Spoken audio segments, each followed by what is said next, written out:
નડિયાદ પશ્ચિમ વિસ્તારમાં આવેલ મધ્ય ગુજરાત વીજ કચેરી પાસેના રેલવેનો ઓવરબ્રિજ છે, જેની નીચેથી પસાર થતા રોડ પર ભૂવો પડ્યો હતો.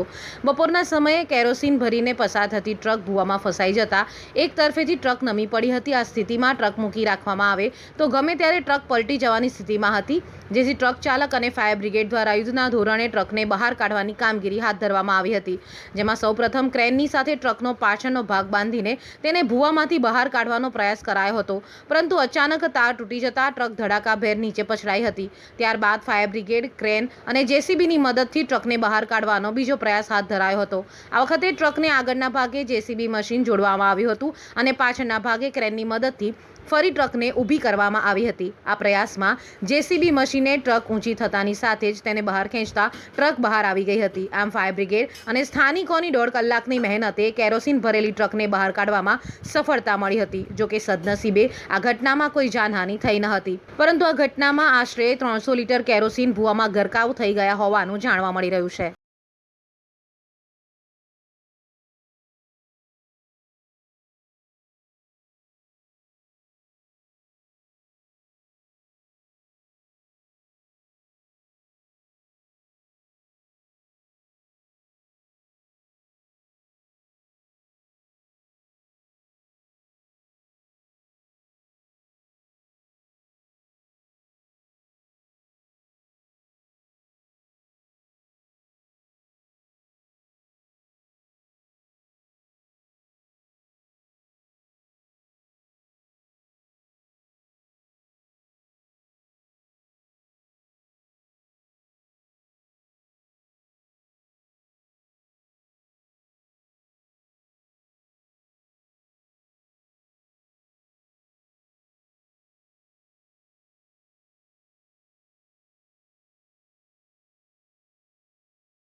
कैरोसिन भरा हुआ है। कहाँ से कहाँ जा रहे हैं?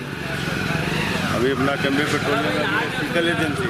हाँ, शीतल कैरोसिन वाला। हाँ, वहाँ जा रहे थे। सरदार नगर। तो सरकारी है? सरकारी है। तो कैसे घुस गया ये ट्रक अंदर? एकाएक बैठ गया वो खाड़े में, तो यहाँ कुछ नहीं था, एकदम कोरा कट था, अपने जा रहे थे, एकाएक वहाँ बैठ गया। हुआ पड़ गया। हाँ, तो अभी क्या कर रहे हो निकालने के लिए? किरान आ गई ना।